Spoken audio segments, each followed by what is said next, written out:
Olha só, então, essas imagens que eu estou projetando aqui, são alguns dos desenhos que aparecem no texto que tem lá, né? No texto de referência para essa aula. Então, como a gente conta lá no texto, essas imagens foram produzidas pelos alunos da escola em resposta a essa pergunta aqui. Quais são suas impressões sobre a matemática ensinada na escola?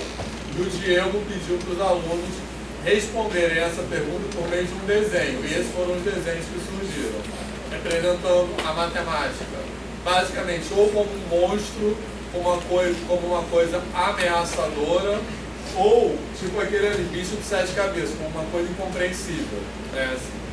Então isso foi o que surgiu desses alunos, assim. Eu botei para gravar,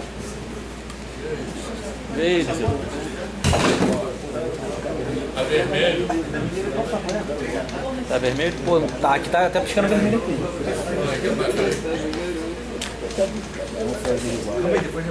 Tá assim. Aparece aqui escrito gravar em vermelho. Ih, nem cheguei. Beleza, então os alunos produziram isso aí. E na verdade, assim, isso é até um comentário que é interessante fazer, que muitas vezes quando a gente faz um trabalho acadêmico, uma dissertação ou tese de doutorado ou de mestrado, esse trabalho ele não é organizado, ele não é produzido na mesma ordem que ele aparece escrito no final. Então, quando a gente fez isso aí, a gente não tinha escolhido ainda usar decolonialidade para analisar, digamos assim, para discutir essas respostas. Não é assim que a gente tinha escolhido, vamos fazer um trabalho sobre decolonialidade. E aí, depois disso, ele aplicou isso e aí nós fizemos o trabalho. Foi ao contrário. Primeiro ele aplicou isso e esses desenhos que os alunos produziram foram tão contundentes que aí a gente começou a pensar agora como a gente pode, que autores, que referenciais a gente pode usar para entender essas produções dos alunos, né? Assim, então aí que a gente chegou no debate decolonial, que ajuda a entender como a matemática, como a gente falou bastante na primeira parte da aula, como a matemática pode ficar nesse lugar opressivo, né, que ela fica hoje. E esses desenhos são uma expressão disso. Em particular, esse aqui me impressiona muito, tá? Porque esse aqui todo mundo está vendo o que é, né? Que está escrito fracassada em cima, aí um demônio. Aqui é a menina, né, a autora desse desenho. E esse desenho aqui, por acaso, a gente sabe quem é a pessoa que fez esse desenho, porque era anônimo. Os alunos não precisavam botar o nome no desenho. Mas essa menina, depois ela chegou e ela falou, fui eu que fiz esse desenho. E depois ela foi fazer história, nem sei se ela deve ter se formado, nem conheci bem essa menina aqui. E ela falou, fui eu que fiz esse desenho. E ela, então a matemática é representada como um demônio, aí ela se coloca aqui e está escrito aqui do lado, provas, testes, né? Assim. Então, e em cima, eu acho muito impressionante assim, falar que ela fala fracassada, como se a matemática estivesse dizendo para ela que ela é fracassada. Isso tem a ver com um pouco aquilo que eu falei antes do intervalo, que é quando você tem que ser alguém. Se você não é bom em matemática, você é um fracassado, né? Assim. Então, isso aqui eu vou passar rápido, mas isso me lembrou muito o relato do Patrick, né? Assim, que é a gente pensar que escola é essa que fala para os seus alunos que eles são fracassados, né? Assim, Que eles são burros. Né? que eles são burros, assim, deveria ser o contrário disso, né? Assim, é essa escola que fala isso que o seu amigo interiorizou, né? Assim, eu não sou bom nisso, eu não sirvo para isso, né? Eu não vou para isso. Então, é muito pensar isso. Não vou nem me aprofundar nisso, mas eu tenho falado muito essa expressão, uma escola que não se territorializa. Com isso eu quero dizer uma escola que não entende, vamos dizer assim, o lugar, a sociedade, o lugar social no qual ela está, beleza? Um exemplo que eu vou dar aqui, que vocês acho que vocês vão concordar comigo, de uma escola que não se, que eu estou dizendo aqui nesse slide uma escola que não se territorializa, é uma escola que diz aos seus alunos que eles são fracassados. Porque ela faz, eu vou explicar o que eu quero dizer, vou explicar por meio de um exemplo o que eu quero dizer com escola que não se territorializa, tá? Mas essa escola que não se territorializa é aquela escola que desqualifica o aluno. Então, que em vez de empoderar o aluno, ela oprime o aluno mais ainda. A escola que diz para o aluno que ele é um fracassado, que faz ele se colocar naquele lugar. Beleza? E o exemplo que eu quero dar, que eu acho que é muito assim, que eu percebo, que é muito assim, uma escola que não se territorializa, é a UFRJ. Eu acho que, não sei se vocês concordam com isso, assim, mas eu acho que a UFRJ é um lugar que é muito opressivo para os seus alunos, né? Pelo menos aqui na matemática, eu acho que é assim. Então, o que eu quero dizer com não se territorializar? Vê se vocês concordam com isso, com relação à UFRJ. Eu acho que, em grande medida, quando a gente entra aqui, eu estou dizendo a gente porque eu já passei por isso, tá? Quando eu entrei aqui como calouro na UFRJ. Quando a gente entra aqui como calouro, a mensagem que a instituição dá para a gente é a seguinte: vire-se. É ou não é isso? Eu acho isso. Até... dá teu jeito, exatamente. Eu acho que até em alguns cursos menos do que outros. Mas de forma geral isso é muito presente. Então é isso que eu chamo de não se territorializar. A instituição está parada e o aluno que tem que dar seu jeito é isso. O aluno tem que se deslocar não fisicamente que eu estou falando, assim, mas tem que se dar um jeito de alcançar aquilo. E eu acho que a escola tem que ser ao contrário disso, a escola tem que se deslocar na direção do aluno. Então a UFRJ, eu acho que ela tem rapidinho, entender quem é o aluno, em que sociedade ela existe, assim, e ela tem que dar condições para o aluno que ingressa na UFRJ permanecer na UFRJ. Isso que eu estou chamando da escola que não se territorializa. Então, se territorializar é se deslocar na direção do aluno, né? É se ressignificar, é se transformar para isso que não é ser paternalista, tá, que eu estou falando, mas é se transformar a partir do entendimento de quem é aquele aluno que está ali, tá? Vou dar um outro exemplo que eu não sei se já aconteceu isso com vocês, mas que é um exemplo que eu acho que explica melhor o que eu estou querendo falar. Aqui no turno noturno, tá? Por que existe o noturno? Por que o noturno foi criado?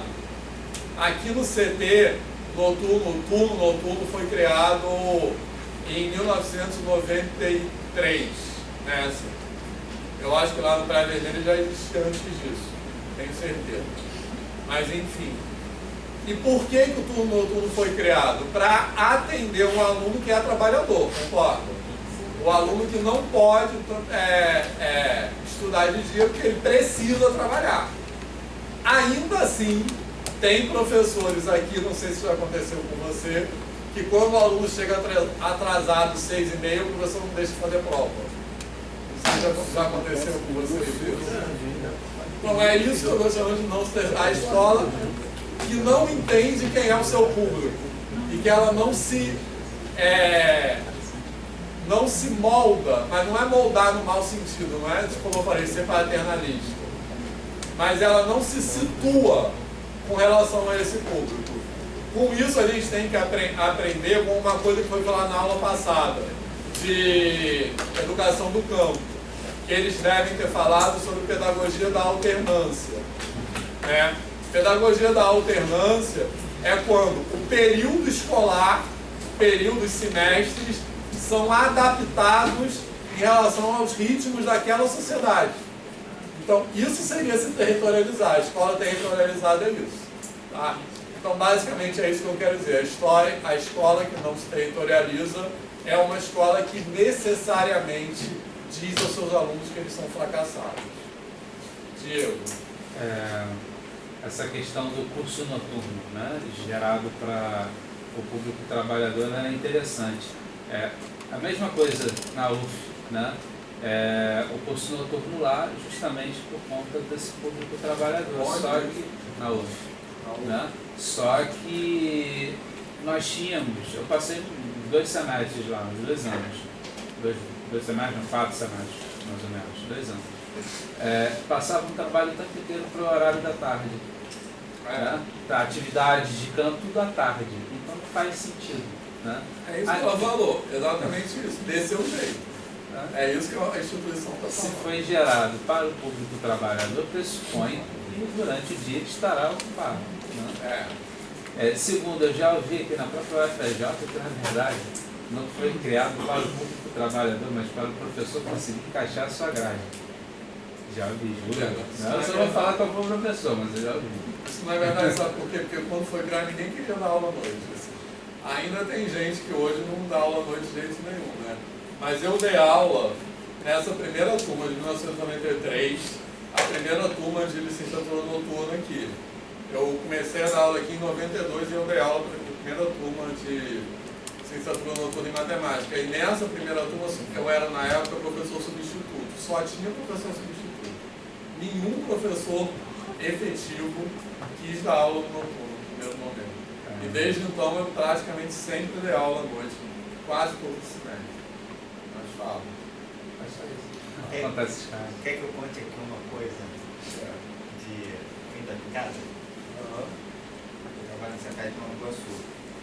Era uma instituição Instituição Federal de Ensino que oferecia curso de engenharia à noite. Acabaram com o curso de engenharia à noite. Lá em Nova Iguaçu. Porque eles querem oferecer matéria o dia todo para encaixar a grade mesmo. Aí eu trabalho aqui. Um outro exemplo. A unidade de Nova Iguaçu é a única unidade do Cefet que tem curso de enfermagem. Por referência do Hospital Geral de Nova Iguaçu, era muito próximo, né? Aí, obviamente, na Baixada tem demanda e tudo mais, né? Entenderam que tinha demanda. Aí, as alunas, em maioria alunas, né? Porque tem essa perspectiva patriarcal, né? Você vai no curso de informática, de automação, técnico, quase tudo masculino, e de enfermagem, majoritariamente feminino. E aí, as meninas de 15 anos têm que sair de Nova Iguaçu para vir estagiar no hospital aqui do Fundão. Porque o professor só fica no hospital não quer ir para Nova Iguaçu. Vai sair de lá às 5 horas da manhã. A menina, 15 anos, sai 5 horas da manhã de lá de Nova Iguaçu para vir aqui para o hospital do Fundão. E para voltar e ter aula à tarde. Aí, por exemplo, teve ano passado eu dava aula no 3º ano de enfermagem. Professor, mas a gente estava indo no hospital. Eu falei, pô, mas agora que vocês saem de lá. Aí elas, essa turma não tinha aula nos 2 primeiros tempos da tarde por causa do deslocamento do estágio. Na verdade, todo o curso técnico lá, no 3º ano, não tem aula nos 2 primeiros tempos da tarde. E se for de manhã, não tem aula nos 2 últimos da manhã por causa do deslocamento do estágio. Ele só conta o deslocamento, aí a pessoa chegar lá não tem horário para comer não, cara. Porque tá vindo aqui da FRJ, de Uã para Nova Iguaçu. Aí chega lá muitas vezes próximo do horário de aula. Fala, você vai pra sala, não, mas o professor não deixa comer na sala. Como assim? E tem professores aqui que não deixam comer na sala. Tipo assim, Ontem, professor, eu tinha que foi meio. Eu sei. Enfim, a escola parece que não é E não é para a sociedade, parece na sociedade que se molde uma escola. Só que assim, a escola não está pronta para toda essa sociedade, né? Como o trabalhador vai se moldar isso? E isso acontece até avançando, né? A gente pensando em programas de pós-graduação, né? Exatamente. Onde a gente tem que se moldar, né? Se adaptar, se programar para poder fazer os dias que a instituição disponibiliza para a gente cursar as disciplinas, por exemplo. Então, por que não ter disciplinas à noite, né, no programa de mestrado, né, de doutorado? A gente tem falado muito sobre isso no Premage, tá? Foi uma provocação minha mesmo. Não, mas é uma provocação. Mas isso já está em projeto, em breve vai acontecer, eu acho.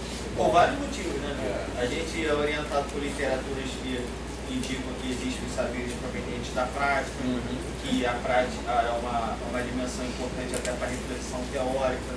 Então é interessante você ter no programa de educação alguém que esteja na sala de aula de alguma maneira para refletir sobre aquilo, ser tensionado sobre a literatura e tensionar a literatura na sua prática, mas aí de alguma maneira a prática fica incompatível com a coisa. Eu, professor da educação básica de carreira, sempre achei que aqui não era meu lugar, sabe? Exatamente. Então, todas essas coisas são maneiras implícitas da instituição dizer para certas pessoas que ali não é o lugar delas. Então, se a pessoa trabalha, não chega aqui, não dá tempo de comer, e o professor não deixa comer em sala, o que esse for trazer a comida para comer em sala, o que esse professor está dizendo? Isso aqui não é para você.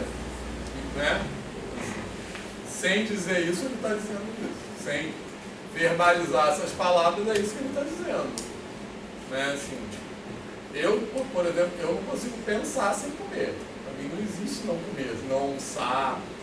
Então, assim, bom, mas eu vou tentar chegar na ideia de decolonialidade aqui. Esse PowerPoint, eu vou passar rápido aqui algumas coisas, porque muitas das coisas que estão aqui nós já falamos, tá? Aqui a gente colocou uma carta dos indígenas que tem alguns trechos dessa carta no texto. Beleza? Todo mundo assinou?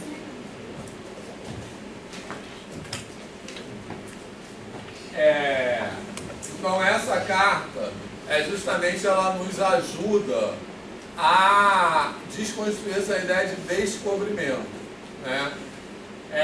Essa carta foi escrita por esses indígenas de duas etnias, Chavante e Merinacu, na época, veja bem, da comemoração dos 500 anos do descobrimento do Brasil, que foi no ano 2000. Né? Então ela foi escrita por esses indígenas em resposta a essa suposta comemoração. Mais alguém? Então, alguns trechos que essa carta fala, ó.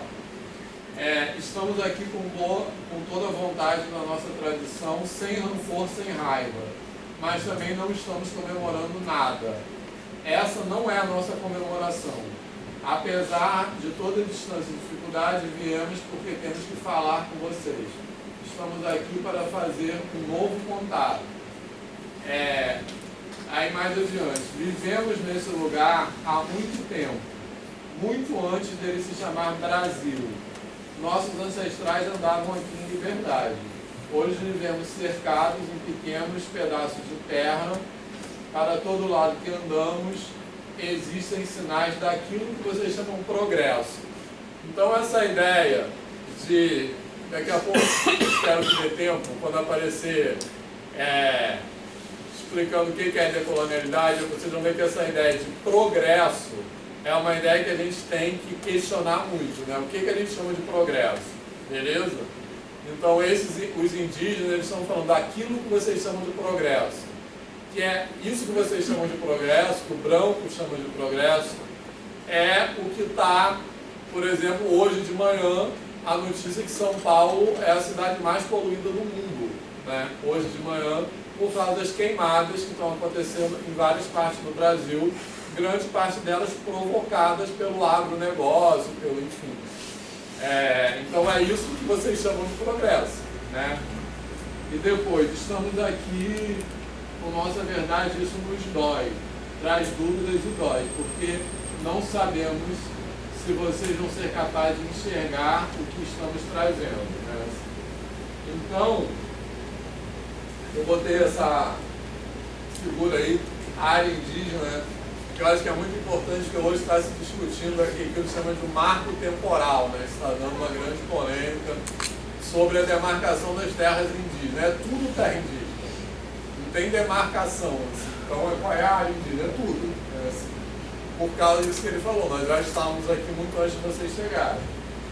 Então, isso é descobrimento, ou o que esses autores chamam, na verdade, encobrimento, né? Porque a palavra descobrimento, ela dá essa impressão de algo que era vazio, né? Uma terra que era vazia de pessoas e de cultura, né? E que ela foi descoberta, como se ninguém conhecesse aquela terra antes. Em vez disso, a gente é mais adequado falar de encobrimento, porque aquelas culturas que estavam ali foram encobertas, foram soterradas, foram invisibilizadas, né? Essa ideia, né, do descobrimento, o sentido da palavra descobrimento, como se não tivesse ninguém aqui, ela é muito mais forte do que pode parecer, porque isso está associado com uma desumanização do não branco, né? Na verdade, a raiz do racismo, aí tem vários autores que falam isso, um deles é o Frantz Fanon, que é um autor bem importante, é em considerar o não branco como não humano, ou como sub-humano, né? Então é disso que a gente está falando. O descobrimento pressupõe uma ideia de que o indígena não é humano, ou é um tipo inferior de ser humano, né? E isso, aí outra ideia que também é muito importante no debate decolonial, que eu vou falar daqui a pouco, é que a colonização não acabou, beleza? A independência, por isso que é muito importante que a Emily falou, que independência, né? A independência do Brasil não é um marco do final da colonização, porque as violências coloniais não acabaram, né? Então, esses povos indígenas, eles falam, para eles é como se a gente estivesse lá em 1600, eles estão sendo tão dizimados, violentados como acontecia antes. Então, isso é um exemplo que nos mostra que a colonização não acabou, né? Então, eu ia contar uma experiência que aconteceu comigo há alguns anos atrás. Eu já viajei muito pelo Brasil para fazer formação de professores, né? Assim. Então, uma vez eu estava em Ji-Paraná, que é uma cidade em Rondônia. Essas cidades em Rondônia, Mato Grosso, muitas delas foram colonizadas recentemente por pessoas que vieram do sul do Brasil, né? Assim, do Rio Grande do Sul, do Paraná, que foram lá para essas terras, né? E fundaram essas cidades. Então, elas são cidades jovens, né? Novas, são da década de 70, por aí, e que elas chegaram, então, mais um exemplo que a colonização não acabou. Elas foram lá, invadiram as terras indígenas, e isso não foi em 1500, foi em 1970, beleza? E quando eu estive lá, eu ouvia uma fala que essas pessoas falavam, as pessoas lá, moradores da cidade, as pessoas brancas, elas falavam assim, quando a gente chegou aqui, não tinha ninguém, só tinha mato, bicho e índio. As pessoas falavam isso com a maior naturalidade, nem se dá conta. Então veja bem, mato, bicho e índio. Não tinha ninguém, não tinha nenhum ser humano quando a gente chegou aqui, né? Então isso mostra a ideia de que isso quer dizer descobrir. Descobrir é isso, não tinha nada ali. Aquela terra era uma terra não conhecida, né? Assim, e eles chegaram ali para civilizar aquela terra primitiva, né? Essa é a ideia. Então por isso que é mais adequado falar de encobrimento. Alguém quer falar alguma coisa? Podem me cortar, tá? Vitor, só dos comentários rápidos. Essa questão da desumanização tem umas dimensões simbólicas em alguns termos, mas tinham estratégias muito diretas, né? Se a A pequena África, por exemplo, os corpos negros eram amontoados. É uma maneira de você não ter um ritual daquele povo em relação aos entes que eles perderam. Então você desumaniza. Quando você não tem a capacidade nem de sepultar seu ente, ele é enterrado como um lixo. É uma maneira de você dizer para eles, não, você não é humano, você é uma coisa que a gente joga ali e pronto. A gente vai ter uma aula pública na pequena África, né, que é a região do centro do Rio de Janeiro, que Pedro vai marcar, né? Enfim, que vai ser um sábado de manhã, tá? Porque não dá para fazer essa visita à noite, então como muita gente aqui trabalha, a única possibilidade é sábado de manhã. E lá vocês vão conhecer, dentre outras coisas, o Cemitério dos Pretos Novos. Alguém sabe o que é isso, Cemitério dos Pretos Novos? Sabe? Eu já fiz esse passeio com a faculdade mesmo. Fez com quem? Com a Milka. A Milka era maravilhoso. Eu fiz educação etnia, com ele. Então, o Amilcar a gente faz às vezes com a Amilcar também, é uma possibilidade. O Amilcar é um professor da Faculdade de Educação e História. Ele trabalha com história do negro no Brasil, digamos assim, de forma geral. Não, eu também recordo de quando você explicou isso. Conta pra mim falar? Oi? E eu sei que quando o senhor não explicou pra gente. Pode falar isso? Pode. O senhor explicou pra gente que quando os africanos eram trazidos da África, e alguns deles, muitos, a maioria no caso, morria ainda nos navios negreiros, fizeram esse cemitério, ou era só buracos, eu não sei, não lembro ao certo, para jogar eles lá. Exatamente. Isso aí. Então, o pretos novos é isso, né? Na verdade, não era nem os que morriam durante a travessia, porque os que morriam durante a travessia eram jogados no mar, eram os que morriam na chegada. Então, eles chegavam, em geral, muito debilitados, né? Assim, eu acho que é importante a gente pensar o que era um navio do tráfico de escravizados, né? Que era chamado, a gente chama de navio tumbeiro, né? Assim, o que é fazer essa travessia? Então as pessoas eram acorrentadas num porão, uma do lado da outra, às vezes tinha centenas, 300 pessoas dentro de um navio pequeno, os navios eram pequenos, então elas ficavam uma do lado da outra, e essa travessia às vezes demorava 3 meses para vir da Europa até aqui. E as pessoas passavam 3 meses ali, defecando, mijando, comendo, tudo ali. Então o cocô ia se acumulando ali no lugar que as pessoas estavam dormindo, comendo e ficando ali sem contato com a luz do sol. Enfim, é uma coisa inimaginável o que é essa travessia. E quando as pessoas chegavam aqui, muitas morriam na viagem e muitas morriam ao chegar, chegavam muito fracas e morriam. Essas que morriam ao chegar, que é chamado os pretos novos, porque a palavra preto, na época, queria dizer africano. Os pretos eram os africanos. Depois, os descendentes que nasciam no Brasil recebiam outros nomes, né? Crioulo, aí tinha vários nomes que se referiam aos descendentes africanos escravizados que nasciam no Brasil. Então, o preto novo é o preto recém-chegado. Então, o cemitério era isso, era um buraco, uma cova rasa, que as pessoas eram jogadas ali, os corpos dessas pessoas eram queimados e triturados, assim, que era para caber mais gente, né, ali, assim.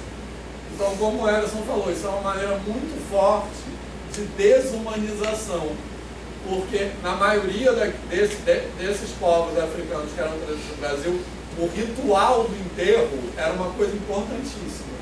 Então, essa forma de lidar com os restos mortais era uma forma muito forte de dizer que aquela pessoa, de desprovir aquela pessoa da sua humanidade, né?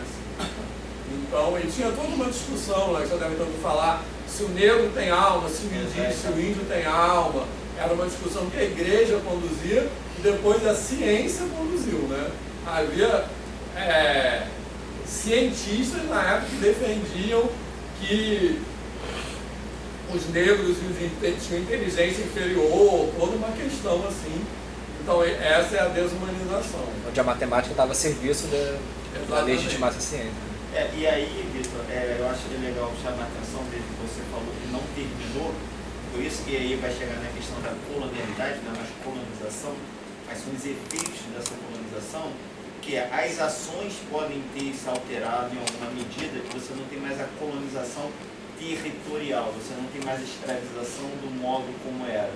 Mas você tem efeitos dessa colonização e você ainda tem dinâmicas que estruturavam a sua colonização e se mantém. Então, como a invisibilização de pessoas e a dinâmica arruma o progresso. Porque a desculpa disso tudo é o progresso. E essa dinâmica do progresso, ela continua orientando a sociedade. A gente pode poluir por quê? Porque é o progresso. A gente pode botar a pessoa para trabalhar numa escala 6:1, por quê? Porque é o progresso. O trabalho dignifica o homem. Então, toda essa noção que estruturava essa dinâmica da colonização, ela está presente na sociedade de hoje. Por isso que a gente fala dessas heranças da colonização, que seria a colonialidade. Vai aparecer isso daqui a pouco no slide. Que é essa coisa de estar continuando. Um exemplo disso que é muito evidente para mim são, assim, que é uma herança da escravidão, que a escravidão acabou, mas não acabou. Assim, é isso que, são as relações de trabalho das trabalhadoras e trabalhadores domésticos, né? As pessoas que trabalham em residência, empregadas domésticas, que têm relações de trabalho historicamente precárias e que foram regulamentadas há pouco tempo, né? Os direitos dos trabalhadores domésticos. E também tem muita gente que burla isso, né? E que questiona isso, que fala, então que vê a empregada doméstica como uma escrava, basicamente. Eu lembro, assim, que na casa da minha avó, na década de 70, né, assim, e a família da minha avó não era uma família rica, assim, era na Tijuca, mas não era uma família de classe média alta, era de classe média média. Mas tinha duas empregadas que moravam na casa, eram analfabetas, e que, assim, elas recebiam um salário, mas eram pessoas que não tinham autonomia nenhuma. Se elas saíssem dali, elas iam morrer de fome, assim, porque elas não tinham nenhuma... não tinham nem carteira de identidade, assim, não tinham uma autonomia para se manter sozinhas, né, assim, que foi o que aconteceu com a abolição dos escravos, né, assim, que, assim, a abolição dos escravos, que essa coisa da Princesa Isabel, que fala nesse samba, né, assim, que eu acho que é bem importante, não veio dos céus nem das mãos de Isabel, né, ele fala aqui, a liberdade é um dragão do mar, que ele vai falar dos movimentos de libertação que já haviam no Brasil. Então, quando foi assinada a Lei Áurea, já havia vários lugares onde a escravidão já tinha acabado por força de rebeliões dos próprios escravizados. Então não foi... E aí a história oficial, então, o que esse samba fala, a história que a história não conta. A história oficial é que a Princesa Isabel deu a liberdade aos escravos por benevolência. Isso nem é verdade, porque quando a Lei Áurea foi assinada, a situação da escravidão já era insustentável por muitos motivos políticos e econômicos, e um objetivo importante da Lei Áurea era livrar os donos de terra das obrigações sobre os escravos. Então é como isso que eu falei. Assim, eles foram jogados à própria sorte, né? Assim, Alberto, queria falar? Não, é a questão que você falou das empregadas, né? Muitas famílias dizem que é dita como ela da família. Então, da minha família. Eu acho que essa observação é muito importante, porque vocês já devem ter ouvido isso. É uma pessoa da família. O que está por trás dessa fala? É uma pessoa da família. Falar que é uma pessoa da família é uma maneira de dizer que aquela pessoa pode fazer as coisas por camaradagem, né?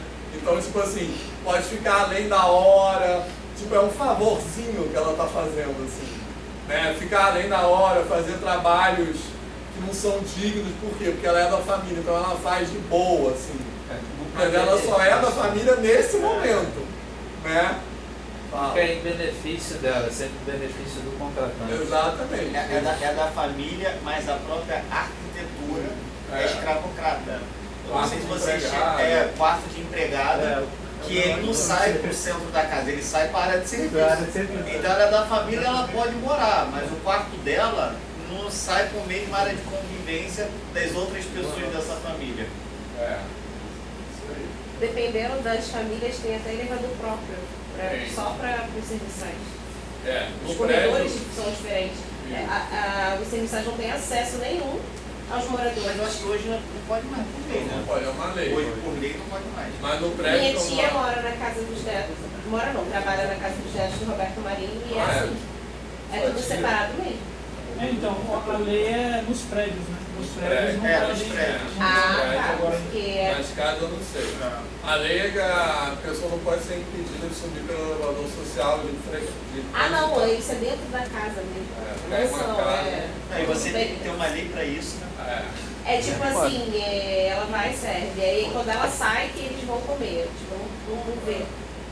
No prédio que eu morava até pouco tempo atrás em Copacabana, que eu me mudei de lá, tinha essa lei pregada, tinha esse negócio pregado no elevador, assim, só o fato de ter que ter aquilo escrito no elevador é um absurdo. E tinha moradores que reclamavam disso.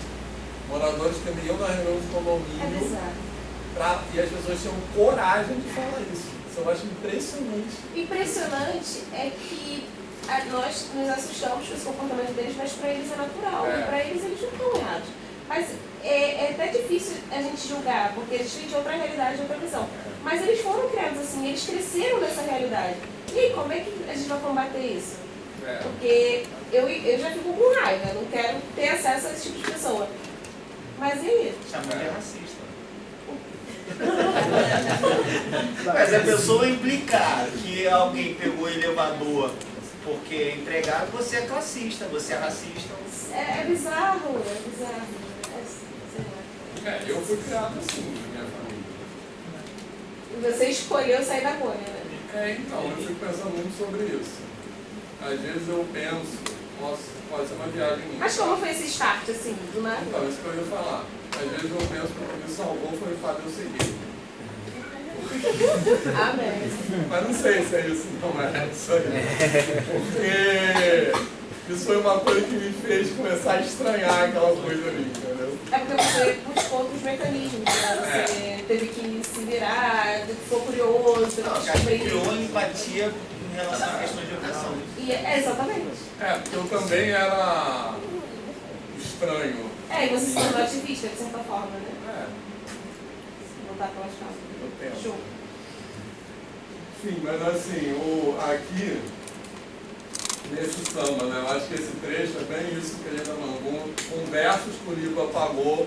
Então essa história que a gente aprende na escola é uma história enviesada, é uma história que ela seleciona certos fatos, né? Assim, desde 1500 tem mais invasão do que descobrimento, tem sangue retinto pisado atrás do herói emoldurado. Né? Assim, então, quem são as pessoas, aqueles vultos históricos que a gente aprende na escola? A maioria deles são os canalhas, né? Dizimaram e atrás do herói das mulheres são emolduradas. Eu quero um Brasil que não está no retrato. Eu acho que é isso. Então, e essa frase, vou passar rápido isso aqui, tem um verso que eu acho que é muito bacana, para mim, pelo menos, da maneira que eu penso, que é o avesso do mesmo lugar. O avesso do mesmo lugar, para mim, diz isso aí, o que está ali, mas não é visto. Né? Assim. E aí eu botei essa foto do Réveillon de Copacabana com esse menino negro na frente, né?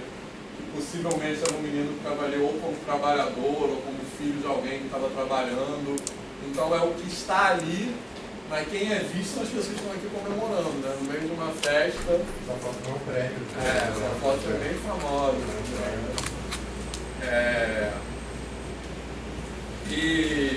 Então quem está aqui, mas não é visto, né? Assim, um exemplo que eu acho também é muito evidente nisso é como os trabalhadores de limpeza muitas vezes não são vistos, né? Assim, aconteceu comigo isso uma vez, né? Como o nosso olhar ele é enviesado nessa direção, né? Assim, uma vez, uma história que aconteceu comigo, tá? Que a gente tinha um curso, tem ainda, né? O que aconteceu essa história aqui? Não sabe qual é a história, eu gosto de saber. Não, lá no caso popular. Não? Tá. Então a gente tem um curso aqui de preparatório que é lá no CAP, da UFRJ, que é na Lagoa, que é um curso preparatório para pessoas carentes, né, um pré-vestibular social. E eu dei aula nesse curso por um tempo. E teve um dia que eu entrei para dar aula, aí tinha umas pessoas da limpeza, assim, na entrada, lá do CAP. Aí eu entrei, falei com as pessoas, falei, oi, boa noite, eles responderam boa noite, não sei o quê.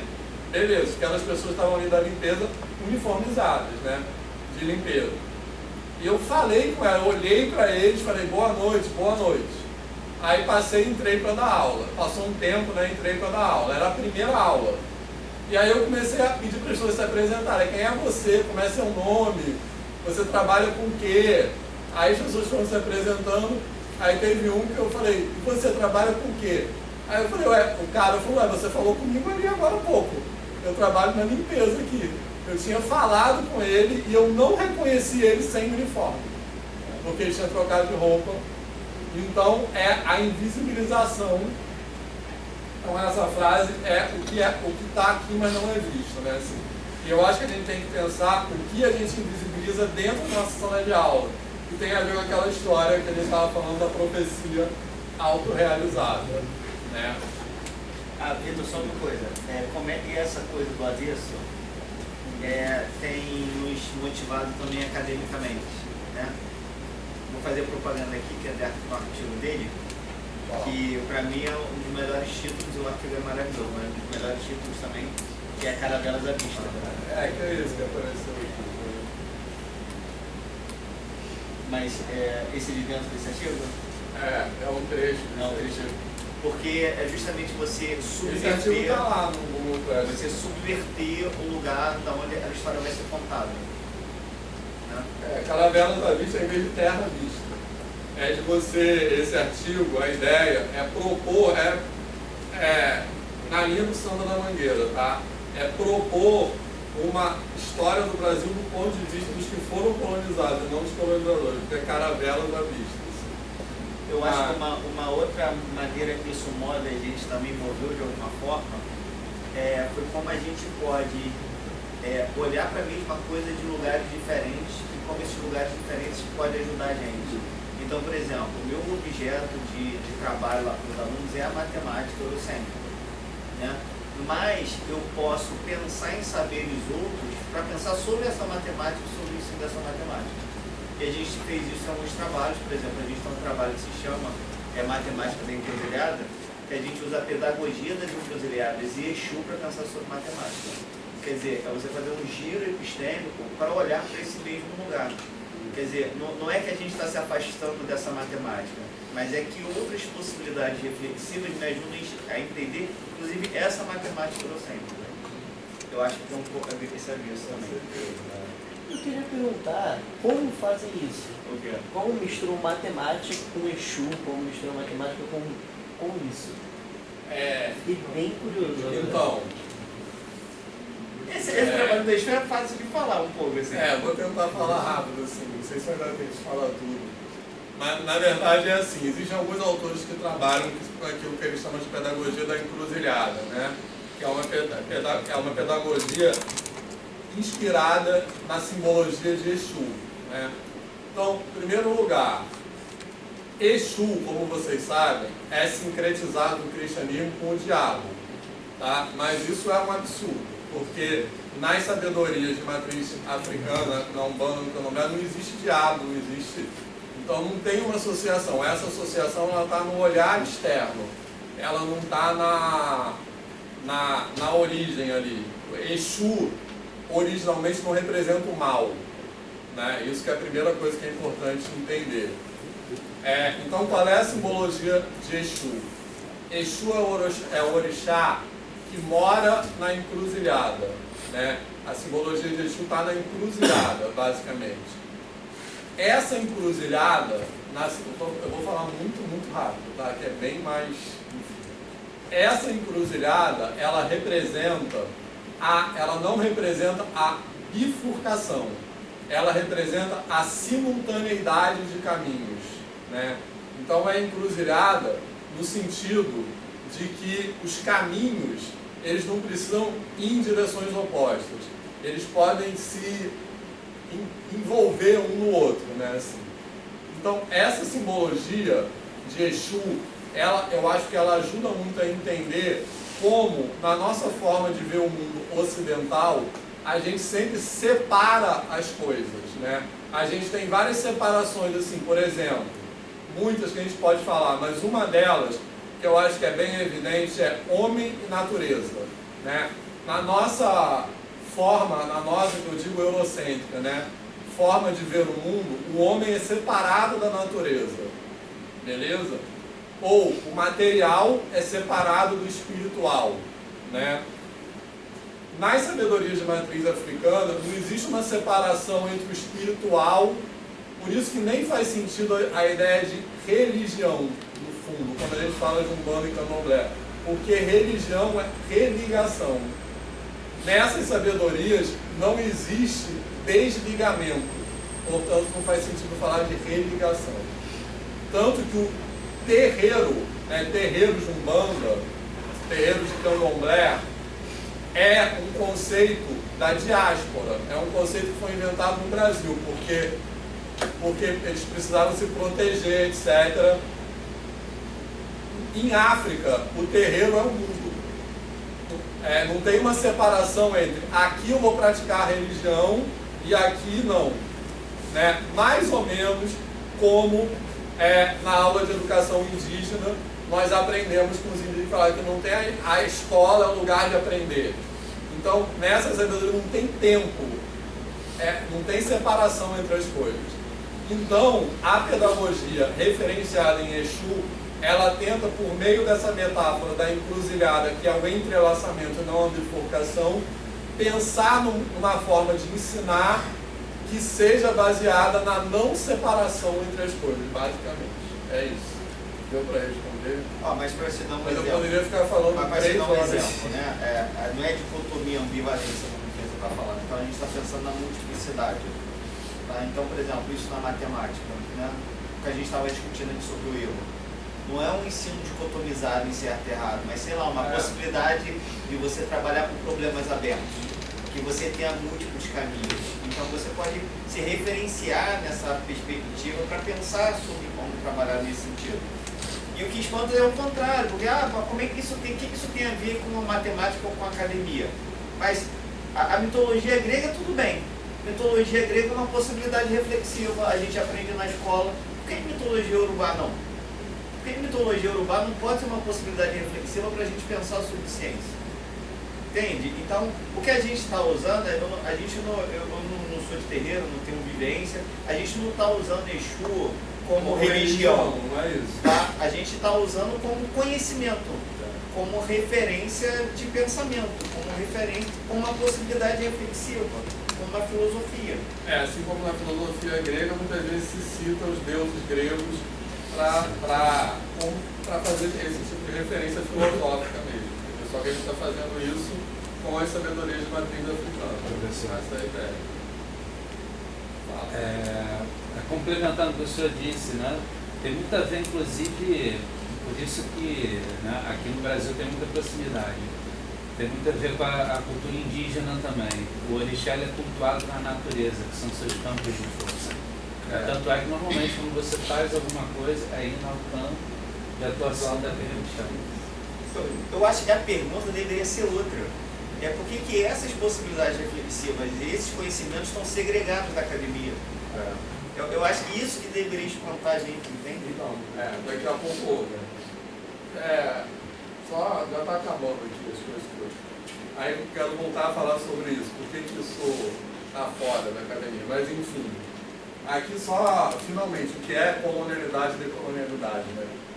Então, a gente nesse texto baseia num grupo de autores que eles vão falar basicamente o seguinte, que modernidade e colonialidade são a mesma coisa, beleza? E com isso, o que eles querem dizer com isso? Aí em seguida eu vou dizer o que eu quero dizer com colonialidade, tá? Que normalmente a gente pensa na ideia de modernidade, que é determinada pela ideia de progresso, como uma coisa dada, como uma coisa a priori, digamos assim.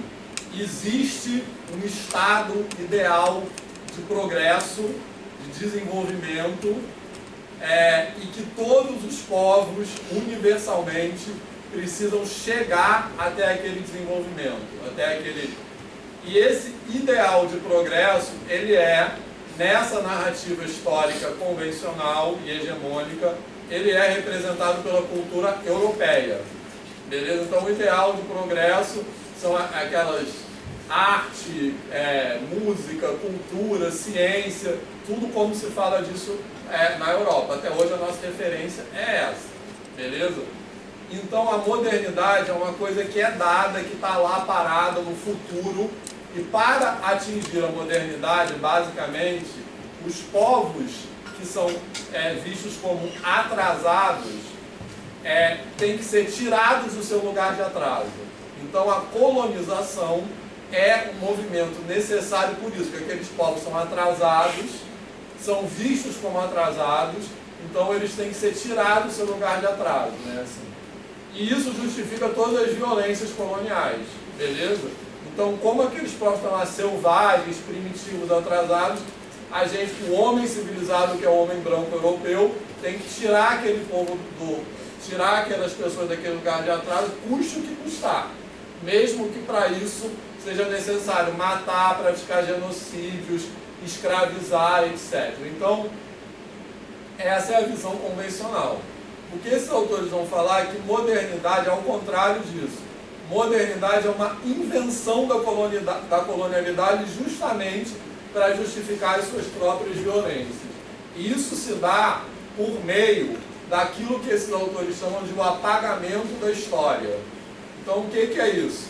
A gente ouve falar hoje, vocês devem ter ouvido talvez na escola, uma coisa que chama assim, história universal. Já ouviram esse termo? Geral, história geral. História geral, exatamente. Que geral é esse? Né? Assim, uma provocação que eu gosto de fazer é perguntar assim, como estava o mundo em 1200? Né? Quando a gente fala isso, aí vem à nossa cabeça o quê? Idade Média, é ou não é? Castelo, essas coisas. Mas, então a gente identificou o mundo com a Europa. Então, essa história geral ou história universal é a história da Europa. É a história do ponto de vista da Europa.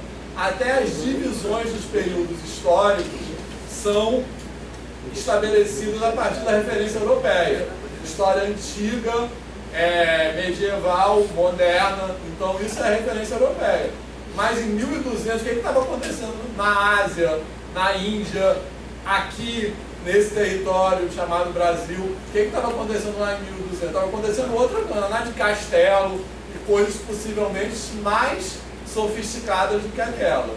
Então, a colonização, o que ela faz? Isso que esses autores chamam de apagamento da história, invenção de uma história universal. Então, até a colonização, havia várias histórias que eram contadas por esses povos não europeus. Então o europeu chega lá, apaga isso, inventa a história universal e com isso inventa a modernidade e justifica as suas violências.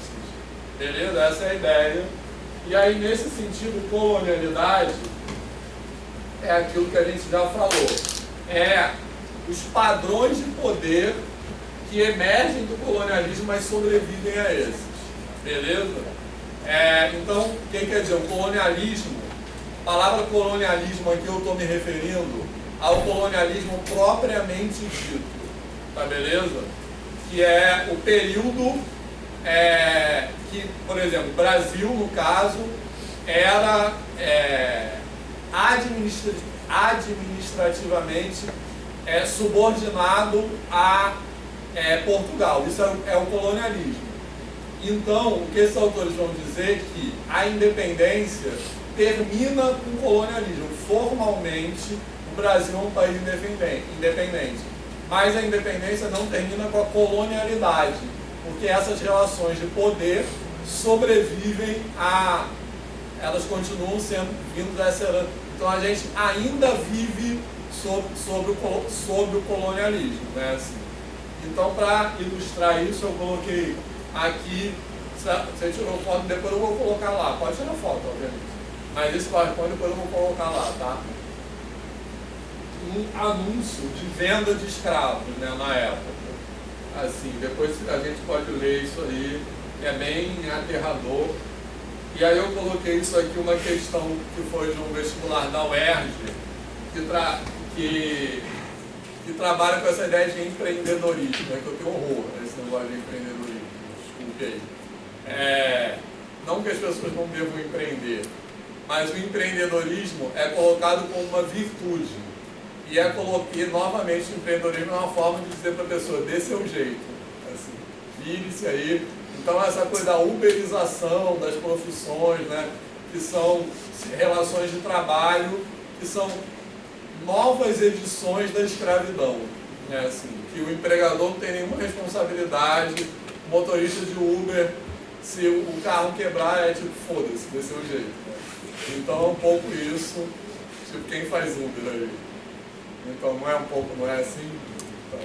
Então essa palavra uberização, ela hoje se refere à generalização, né, dessa forma de trabalho que é do Uber, né? Até tem outros setores trabalhistas já estão adotando essas formas de trabalho, né? Então a precarização do trabalho, que são reedições da escravidão, né? Inclusive ensino.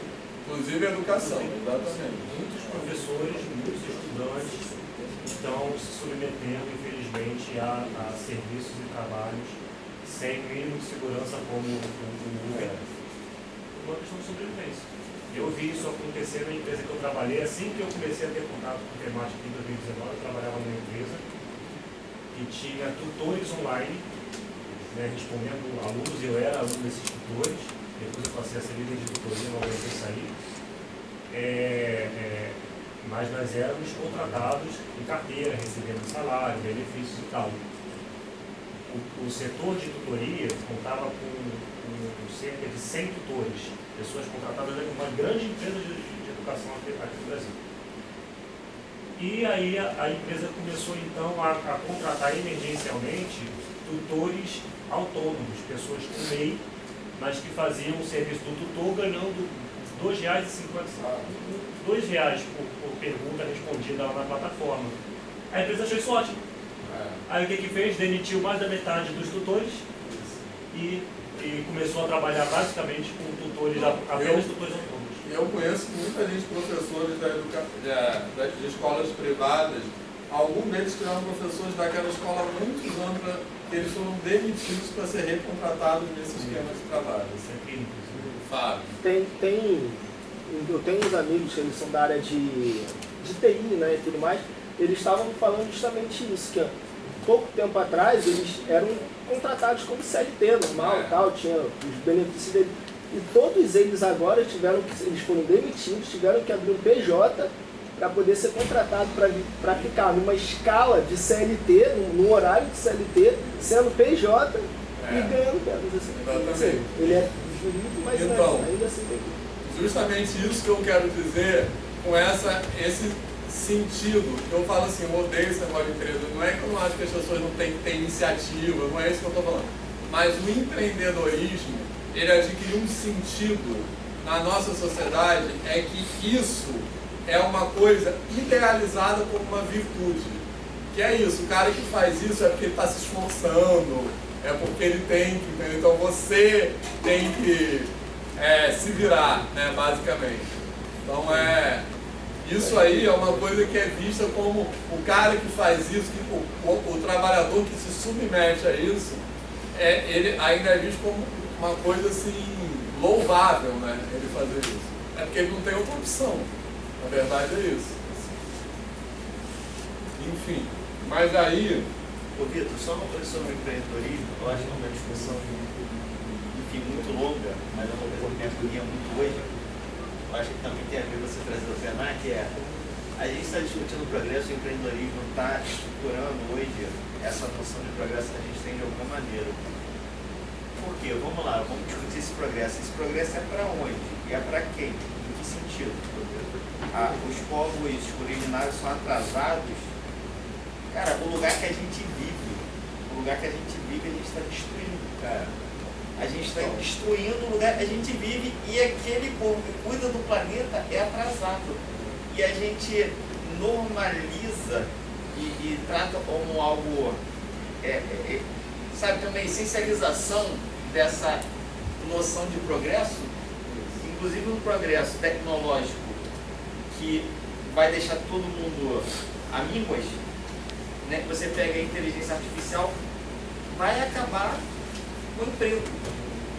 E acabar com o emprego para mim não é um problema, ninguém deveria trabalhar mesmo, ele deveria trabalhar 4 horas por dia no máximo. Vai acabar com a renda das pessoas. Porque a inteligência artificial, ela deveria ser equacionar tudo. Olha, você tem inteligência artificial, você vai precisar de menos mão de obra, então agora a máquina vai poder fazer, as pessoas podem ganhar mais trabalhando menos. Não, mas não é essa a lógica. As pessoas vão trabalhar mais, ganhando menos, no lugar de muito mais pessoas usando a tecnologia.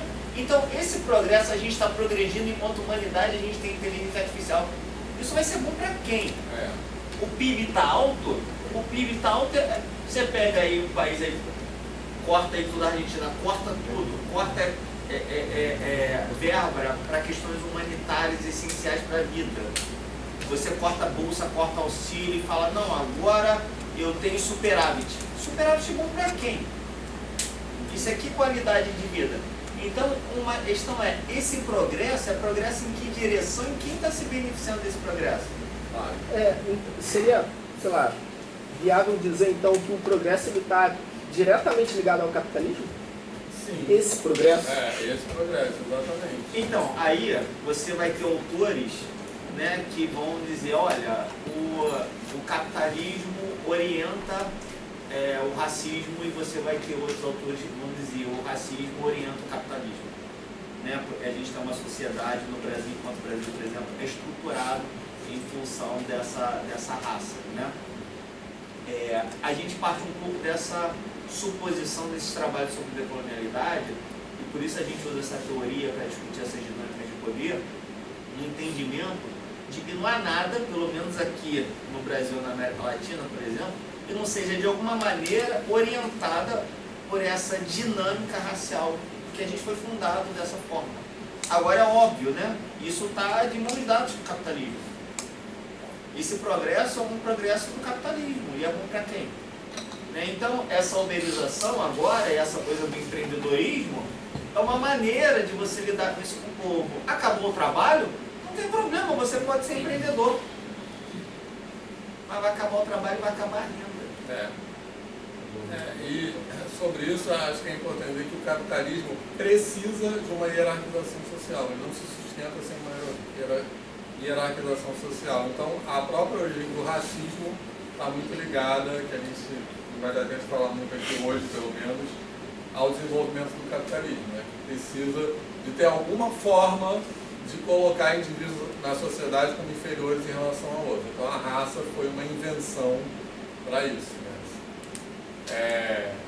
E aí eu botei aqui o Ailton Krenak, que eu quero terminar com uma fala dele, mas aqui ele, nesse documentário Guerras do Brasil, que é um documentário que tem na Netflix, que eu recomendo que vocês assistam, é um documentário em 5 episódios, eu acho, não sei. E um número de episódios aí, que cada episódio ele fala outra versão de algum conflito que aconteceu no Brasil. E tem uma cena que o Ailton Krenak, que eu espero que todo mundo conheça, né, que eu considero um dos intelectuais mais importantes do Brasil hoje, é a primeira pessoa indígena a entrar para a Academia Brasileira de Letras. Então tem uma hora em que ele está sendo entrevistado, possivelmente por uma pessoa branca, o entrevistador não aparece, né, aparece na cara dele. E ele fala o seguinte, o entrevistador está falando lá com ele sobre, enfim, os conflitos lá nas terras indígenas, e tem uma hora que ele fala assim, você está rindo de quê? Nós estamos em guerra. Então acho que essa fala dele ilustra muito isso que eu falei, o colonialismo não acabou nesse sentido. Para aqueles povos indígenas, eles são tão violentados quanto eles eram lá em 1500, né, quando chegaram. Pouca diferença faz. E aí eu disse que eu queria terminar com Ailton Krenak, porque ele tem esse livro aí, que basicamente, esse livro chama Ideias para Adiar o Fim do Mundo. Alguém já ouviu falar desse livro aqui? Já leu? Mais alguém? Eu recomendo que vocês leiam esse livro, dá para ler em um dia, tá? Porque ele é curtinho e ele é bem assim, a leitura é bem fluida. Tá? Ele tem vários outros livros depois desse, mas esse, Ideias para Adiar o Fim do Mundo, em primeiro lugar, o que a gente já falou aqui, esse fim do mundo não é uma metáfora, tá? É o fim do mundo mesmo, a gente está caminhando para o fim do mundo. Né? Acho que isso está bem evidente, né? As coisas que estão acontecendo são bem ficção científica. Só um adendo, professor. Não é o fim do mundo, é o fim da vida. Porque o mundo não vai acabar. Exatamente. Isso. Já teve várias restrições, o mundo está até hoje. Sim, com certeza. A gente vai morrer e o mundo vai cair. É isso, é mundo nesse sentido, né? É a humanidade, né? Sapiens. Talvez a perspectiva dele é do todo orgânico. A gente, o mundo, a árvore. Mas assim, a vida também vai continuar, né? Então, o Homo sapiens vai se extinguir e vai levar junto várias outras espécies. O que está acontecendo é uma extinção em massa, né? Não foi fim dos dinossauros, mas aí depois a vida dá um jeito, né? Assim, mas aí não ser assim, que é o Homo sapiens se extinguir e levar junto um monte de outros bichos, né? Assim, fala. Era isso? Um comentário em relação ao que ele falou do capitalismo. Eu fui num evento que teve no Rio de Janeiro, no mês passado, no Rio Innovation Week. Eu fui por causa dele para assistir uma apresentação dele. E é muito engraçado que ele destoava nesse evento, da programação de dia ele destoava. E talvez o evento o colocou lá para chamar pegar mais um nicho de público, né? Alcançar o alcance maior de público, né? E assim, foi maravilhoso, porque ele detonou o evento. E basicamente, entre outras coisas, ele falou que a inovação é fetiche do capitalismo. E a gente tem muito uma coisa assim, de a gente pensar em inovação como sinônimo de uma coisa que é boa. Assim, então tanto inovação como a nomo e o tradicional como é ruim. Como uma coisa que é ruim, né? Assim, isso tem a ver também com uma outra coisa que eu poderia ficar falando 3 horas aqui, que é o sentido de tempo do homem branco europeu. A gente tem o sentido de tempo que nos separa do passado. E muitas sabedorias de matriz africana e quilombola têm uma ideia de tempo que é circular. Nesse sentido, o passado é trazido para dentro do presente. Então, uma coisa não é separada da outra. Né? Assim, então, a gente está acostumado a ver, por exemplo, os indígenas como habitantes do passado. Por isso que eu botei lá na aula de educação indígena, não sei se vocês repararam, eu botei alguns raps indígenas. Para a gente ver o indígena como quem está no presente, o passado está no presente. Né? Mas enfim, o que eu queria dizer para terminar é que nesse livro, o que Ailton Krenak basicamente fala é o seguinte: para adiar o fim do mundo, nós precisamos contar outras histórias. E o que quer dizer contar outras histórias? É pensar em aprender, né, assim, formas de dar sentido ao mundo diferentes dessa que a gente está acostumado a pensar como a única possibilidade, né, que são as formas de referência branca e europeia. Então é aprender justamente com esses povos que são oprimidos pela violência colonial, outras maneiras de estar no mundo. Né? O exemplo disso que eu acho que é mais evidente é essa relação com a natureza, né? Que o indígena, ele não, como eu falei agora há pouco, ele não se vê como fora da natureza. O homem está na natureza, né? Assim, o homem, a gente é a natureza. Então, quando a gente fala assim, a gente tem que respeitar a natureza como se a natureza fosse uma coisa fora, assim, da gente. Então, é isso que ele quer dizer com contar outras histórias. O exemplo que a gente falou agora há pouco, da pedagogia da encruzilhada, é um pouco um exemplo disso, que é pensar na educação, no caso, que é uma pedagogia, a partir de outras referências, não daquelas referências que a gente está acostumado a naturalizar como possibilidades únicas, né? Assim, então, contar outras histórias é aprender com as sabedorias desses povos que foram rotuladas como inferiores, né? Então a mensagem é essa. Essa forma de estar no mundo, que é identificada com progresso, está levando esse fim do mundo, esse fim da humanidade. Beleza? Então, para adiar esse fim do mundo, nós precisamos estar no mundo de outra forma e aprender com esses povos. É isso, basicamente. Quem quer falar mais alguma coisa? Só uma última observação. Espero que tenha sido legal o debate de hoje. Eu falo muito, assim, mas na segunda parte eu disparei, né? Assim,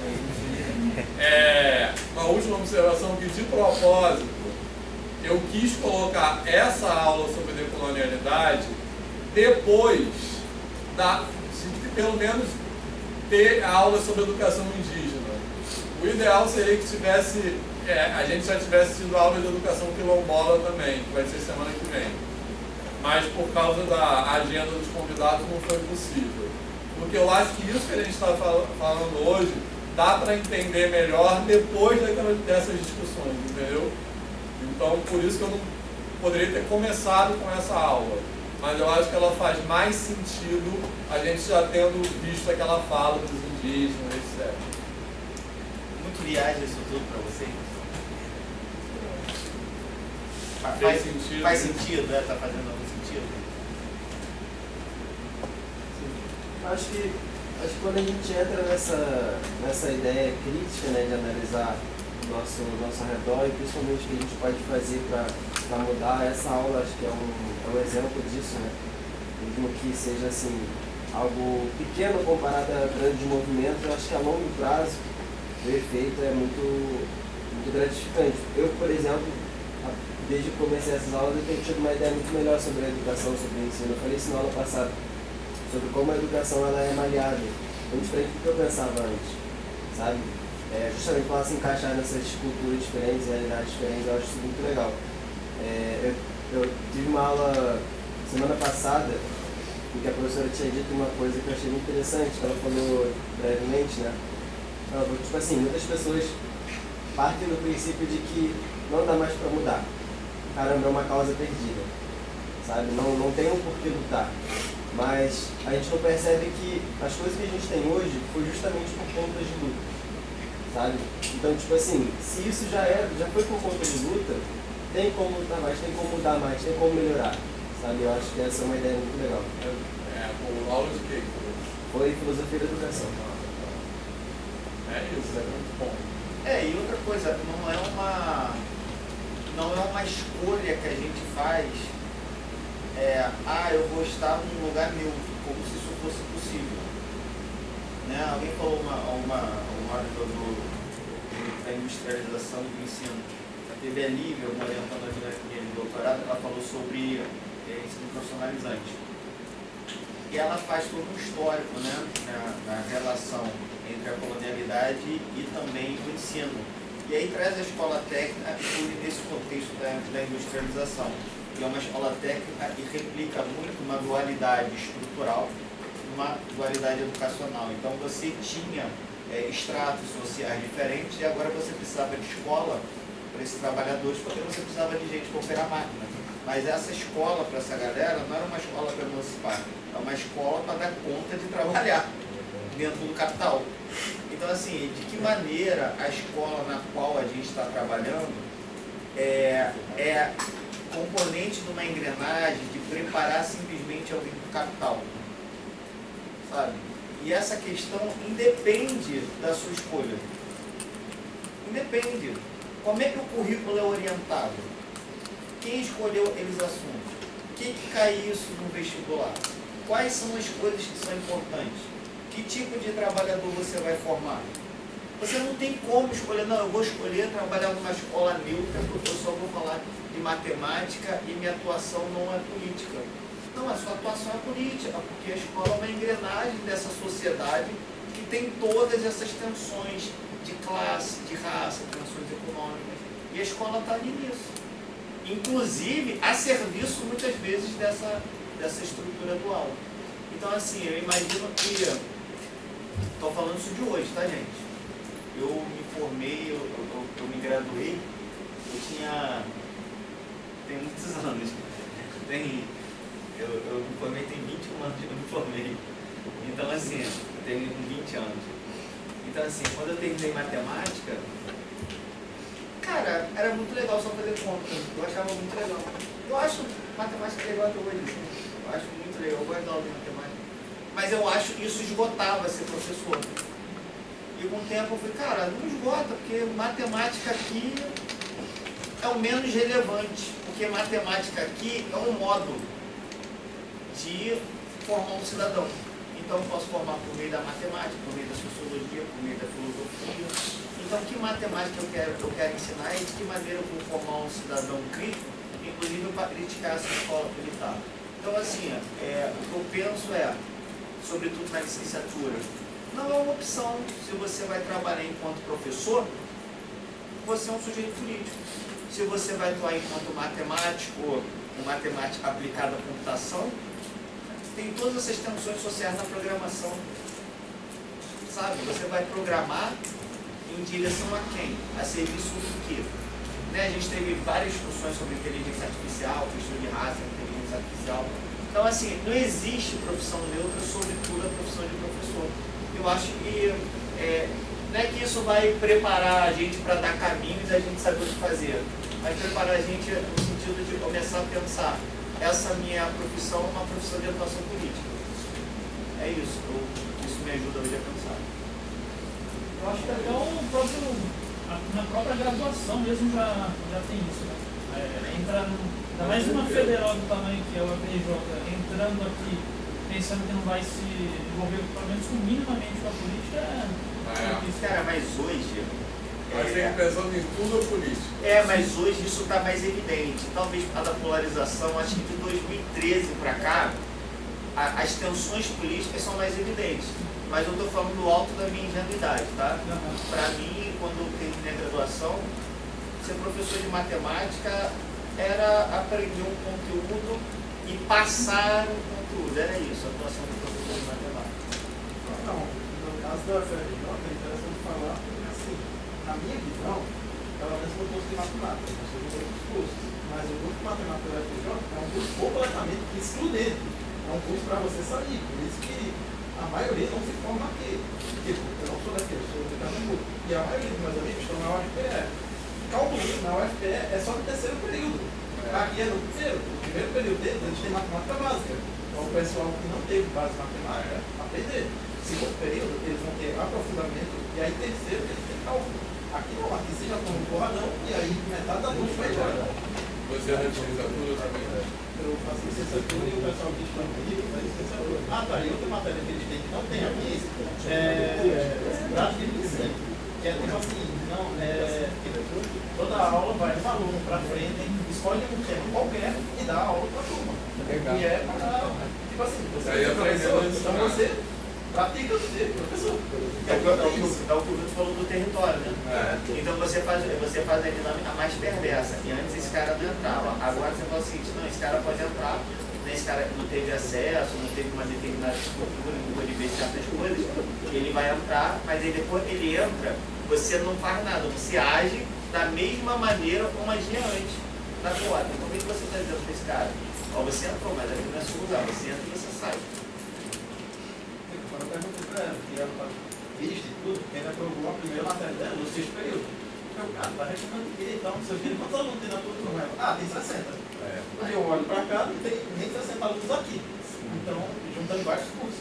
Cálculo 2 aqui já tem 20, né? Aqui a evasão está alta.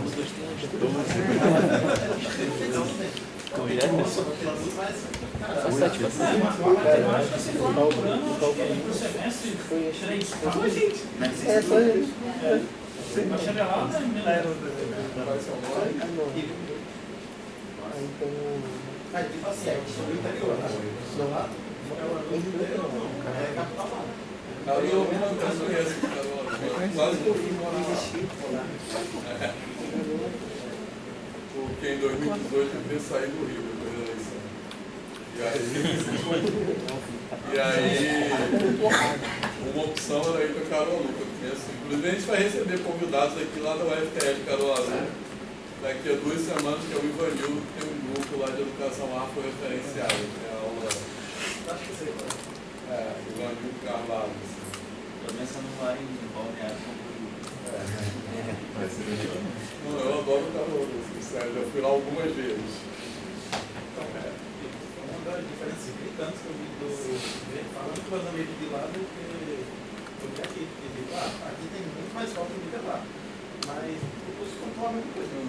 Eu acho que os institutos federais conseguiram se adaptar melhor e conseguem fazer um trabalho interessante. Não, mas não é o UFRJ. Não, estou falando aqui no Rio de Janeiro. É isso. A UFRJ, por isso que eu falei agora há pouco. A UFRJ é um exemplo de escola que não se territorializa. Isso, a fala do Igor está falando sobre isso. Né? Assim, é isso. Foda-se, se vire desse seu jeito. Embora em menor escala eu também tive esse estranhamento, porque quando eu vim da UF, né, lá tem matemática básica, tem pré-cálculo, tem geometria básica, né, para te preparar, embora não na mesma escala que eles, né, você só tem um semestre para também ter esse preparo. Aqui você já vai na choque. Não né? só isso, aqui se você entra aqui e tem dificuldade em cálculo, não sei o que, você que está errado. É isso que eu estou falando. Que a universidade não se desloca na direção do aluno. Assim. É você que não sabe uma coisa que você já deveria saber. Eu acho que é importante vocês pensarem o quanto isso é absurdo. Porque alguns professores aqui têm essa pressuposição que o aluno entra aqui e já deveria saber alguma coisa, e se o aluno não sabe, é problema dele.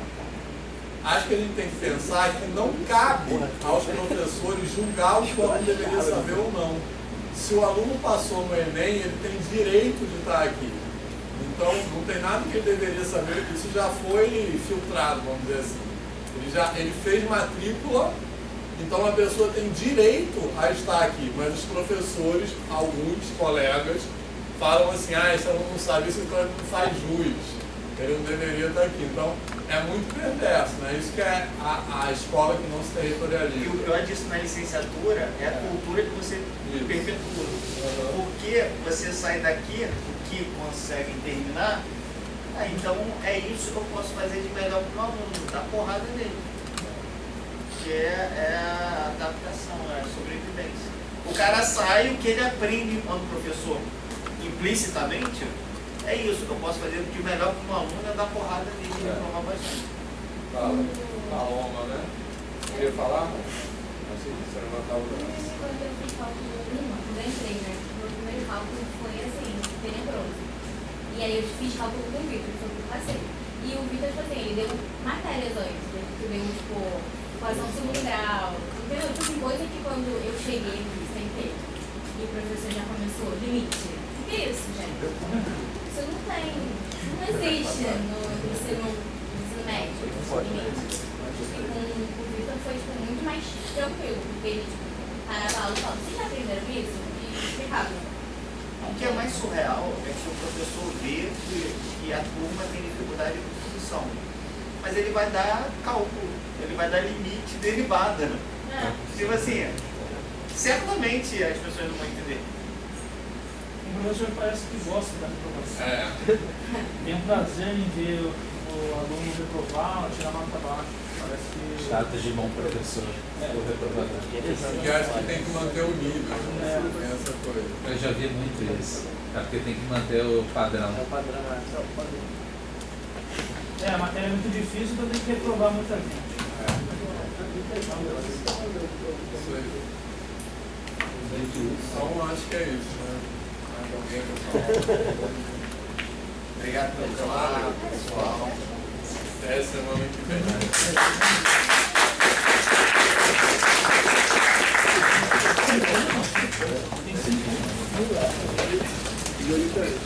É agora? É.